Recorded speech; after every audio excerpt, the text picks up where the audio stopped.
Assalamualaikum warahmatullahi wabarakatuh. Sejarah masyarakat madani. Maega upaya Ipegori Rilalena mewujudkan masyarakat madania, baik berjangka panjang maupun berjangka pendek, dapat dilaksanakan dengan memilih pemimpin-pemimpin yang wading itapari, wading itarima, wading taupa memimpin.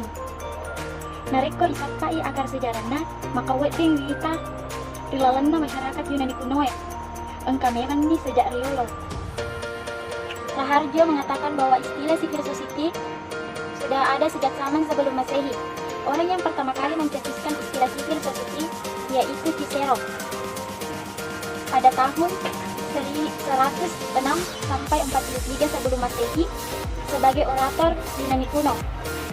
Civil society menurut Cicero yaitu suatu komunitas politik yang beradab seperti yang dicontohkan oleh masyarakat kota yang memiliki kode hukum sendiri dengan konsep civil society atau kewargaan dan urbanity atau budaya kota. Maka kota dipahami bukan hanya sekedar konsentrasi penduduk, melainkan juga sebagai pusat peradaban dan kebudayaan. Istilah masyarakat madani selain mengacu pada konsep civil society juga berdasarkan pada konsep negara kota Madinah yang dibangun Nabi Muhammad SAW pada tahun 622 Masehi. Masyarakat madani juga mengacu pada konsep tamadun atau masyarakat yang beradab yang dikenalkan oleh Ibnu Khaldun dan konsep Al-Madinah Al-Fadilah atau Madinah sebagai negara utama yang diungkap oleh filsuf Al-Farabi pada abad pertengahan. Pengertian masyarakat madani atau civil society bisa diartikan sebagai suatu masyarakat yang beradab, membangun, menjalani, dan memaknai kehidupannya. Masyarakat madani memiliki arti dan makna yang berbeda-beda. Salah satu contohnya, menurut Petrus, sang ahli filsafat menjelaskan, masyarakat sipil dapat didefinisikan sebagai masyarakat yang beradab untuk membangun, memimpin, dan memaknai kehidupan. Kata madani itu sendiri berasal dari bahasa Inggris yang berarti madani atau beradab atau berbudaya. Ada beberapa karakteristik masyarakat madani. Di antaranya yang pertama, terintegrasinya individu atau kelompok-kelompok eksklusif dalam masyarakat melalui kontak sosial atau aliansi sosial. Yang kedua, dilengkapinya program-program pembangunan yang didominasi oleh negara dengan program-program pembangunan yang berbasis masyarakat. Yang ketiga, tumbuh kembangnya kreativitas yang pada mulanya terhambat oleh region-region totaliter. Yang keempat, meluasnya kesetiaan atau loyalty dan kepercayaan atau trust sehingga individu mengakui keterkaitannya dengan orang lain dan tidak mementingkan dirinya sendiri. Adanya pembebasan masyarakat dan kegiatan lembaga-lembaga sosial dengan berbagai ragam perspektif. Di sini kita dapat simpulkan bahwa masyarakat madani adalah sebuah masyarakat demokrasi di mana para anggotanya menyadari akan hak-hak dan kewajibannya dalam menyuarakan pendapat dan mewujudkan kepentingan-kepentingan, di mana pemerintahnya memberikan peluang seluas-luasnya bagi kreativitas warga negara untuk mewujudkan program-program pembangunan di wilayahnya.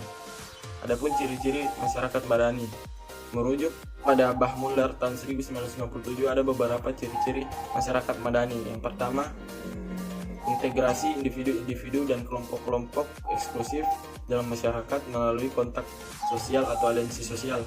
Yang kedua, penyebaran kekuasaan sehingga kepentingan-kepentingan mendominasi di masyarakat dapat dikurangi dengan kekuatan-kekuatan alternatif. Yang ketiga, terjembatannya kepentingan-kepentingan individu dan negara sebagai organisasi keanggotaan, organisasi sukarela dapat memberikan masukan untuk keputusan pemerintah. Yang keempat, fidelity atau loyalitas dan kepercayaan atau trust, sehingga individu mengakui hubungannya dengan orang lain dan tidak mementingkan dirinya sendiri atau individualis. Adanya pembebasan masyarakat melalui kegiatan lembaga-lembaga sosial dengan perspektif yang berbeda. Sekian dari saya. Wassalamualaikum warahmatullahi wabarakatuh. Unsur-unsur masyarakat madani. Masyarakat madani dia na tumpa sila alena. Alena tonga-tonga perlu dalam sosial yang merupakan realitas prasyarat masyarakat madani. Nilai elemen-elemen deras yang dipunai oleh masyarakat madani adalah nomor 1, angkana unrong publik yang masagina.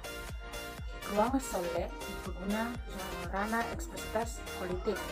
Nomor 2, demokrasi merupakan prasyarat mutlak bagi onrona masyarakat sipil yang lebih majene. Nomor 3, toleransi adalah saling menghormati dan perbedaan hormat pendapat.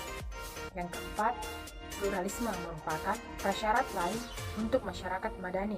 Yang kelima, keadaan sosial adalah silupo dan sebagai yang proporsional oleh hak dan kewajiban setiap kampungnya, yang mencakup semua aspek kehidupan ekonomi politik yang berpengetahuan dan nomor 6, pilar penegak masyarakat madani adalah lembaga yang merupakan bagian-bagian pola kontrol sosial yang diperguna untuk nilai penguasa kebijakan diskriminatif dan memperjuangkan aspirasi masyarakat tertindas. Lembaga swadaya masyarakat yang pertama, pers adalah lembaga untuk mitai dan mencari pola kontrol sosial yang diita dan ditangi pemerintah yang berkaitan si bawah kampungnya.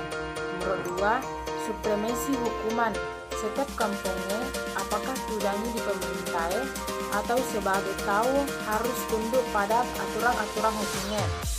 Nomor 3, perguruan tinggi adalah kotega kampusnya dosen si bawah mahasiswa yang menjadi bagian pola kekuasaan sosial dan masyarakat sipil yang kedo pola porse model untuk mencengi aspirasi rakyat dan mengkritik kebijakan pemerintah. Nomor 4, partai politik adalah kendaraan pola kampungnya untuk diperlu menyalurkan aspirasi politik. Sekian dari saya. Wassalamualaikum warahmatullahi wabarakatuh. Jangan lupa like, comment, and subscribe ya teman-teman.